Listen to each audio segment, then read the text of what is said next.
Hey guys, it's Zion. Today I'm going to show you how to make a custom lace front bob. So first things first, you start off with the frontal. We got the HD transparent lace. That's the frontal from my Brazilian collection. We also have two bundles. These are about 16 inches. You couldn't get away with 14 as well, but it's going to be cut anyway. So let's get started.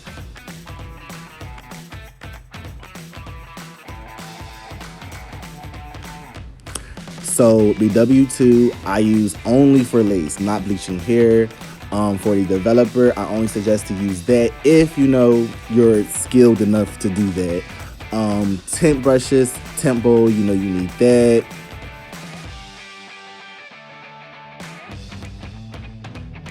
First of all, look at my hands.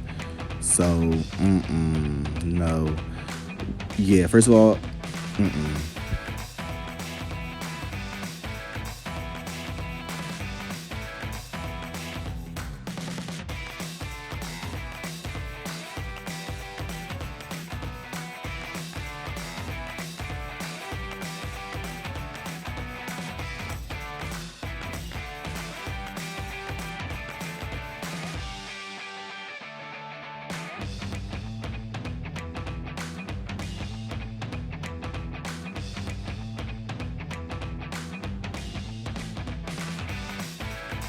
So when mixing up the developer and the powder and everything, you want to make sure you're getting the right consistency, because you don't want to over bleach your frontal and then you have to use a whole bunch of black spray or black dye or whatever the case is to try to get hair to be back the way it's supposed to be because you messed up. So if it drips like this, is not the right way. You need to redo that because it's going to mess you up. What you need to do is, it's not supposed to drip at all, period. This is not supposed to.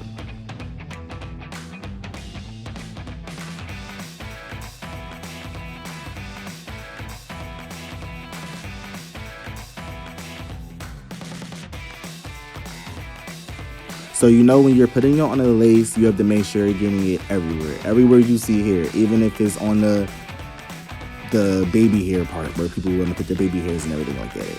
Even if it's over there, just put it everywhere. I believe that most people probably only put it on for like 45 minutes to an hour. What I do, I check back every 20 minutes, only because that I'm using a 40 developer. That's going to bleach the hair quick, and I don't need any mistakes, and especially if you don't have a bunch of frontals in stock, you don't want to keep messing things up, especially if it's for a client, because you're going to have to sell that baby.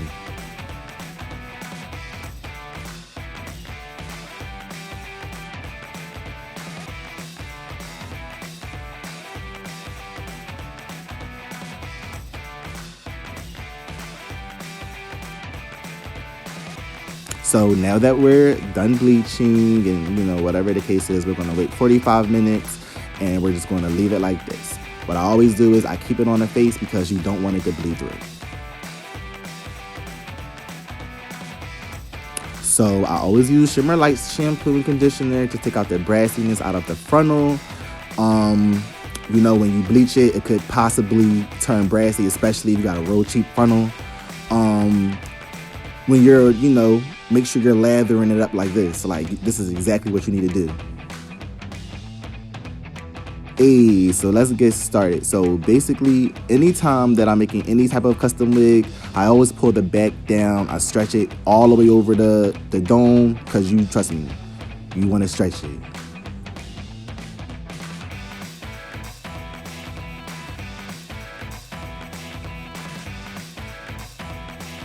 Alright y'all, so first things first, frontal placement is very important. You don't know how many times people come to me telling me that somebody made them a wig that don't fit them.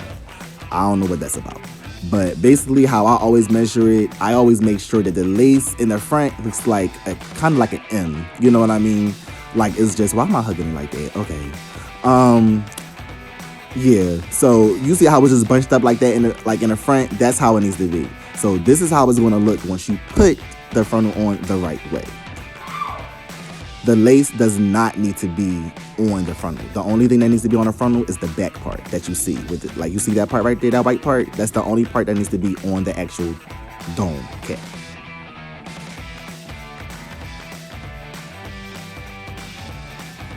So Basically, we're gonna start right here and we're gonna go all the way around. That's it. We're just gonna go all the way around. Start sewing it in.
I'm such a perfectionist, it irks me.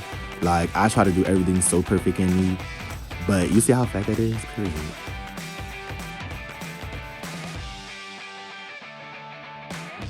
Yes, X dresses? Period. Okay? Let me stop.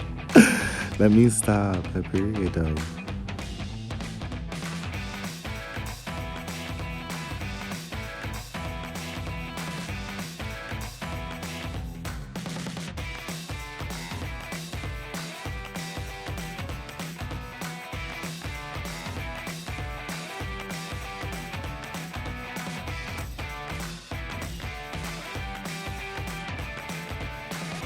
Alright, so, right here, we just gonna go straight across, straight across, straight across. That's already pulled down, so you already know what that's for. Trust me, if you do that before you make a wig, your client is going to be so happy. It's going to fit them like a cat, period.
So basically we're halfway done now.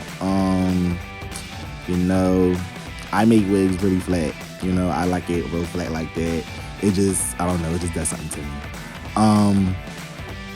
When you get to this part, a lot of people do be confused, but what you do is you just go layer it like that. Yes, you cut your tracks, you layer it like that, and then you're done. Period. Period. Period.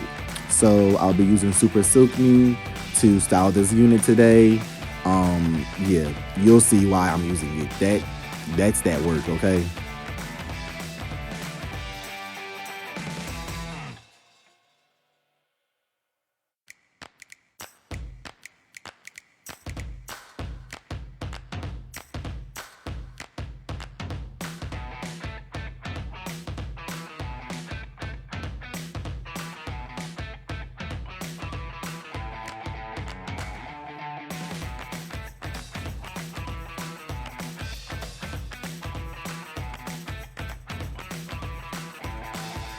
Yes, get that straight Zion, period. Alright.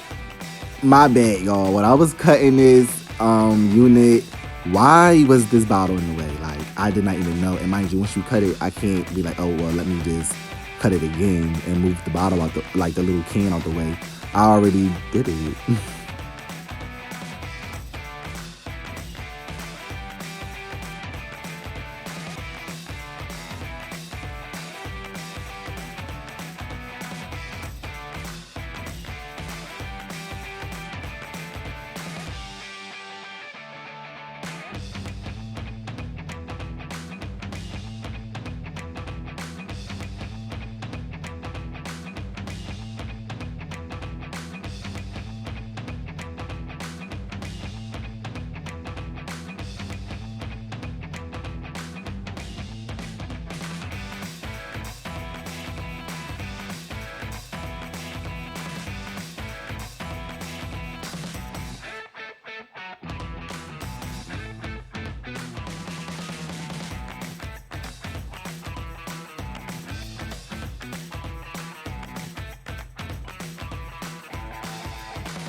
What I'm gonna do is, because this video wasn't like really in depth, I feel like I'll make another video like showing how I pluck, how I bleach. That can be one video. I can show another video how I actually sew, you know, yada yada yada. And I can actually show another video how you properly cut. You know what I mean? I went to departmental hair school, so I definitely know a lot of different ways to cut hair. I know the whole science behind it and everything like that. But yeah, we're done. So thank you.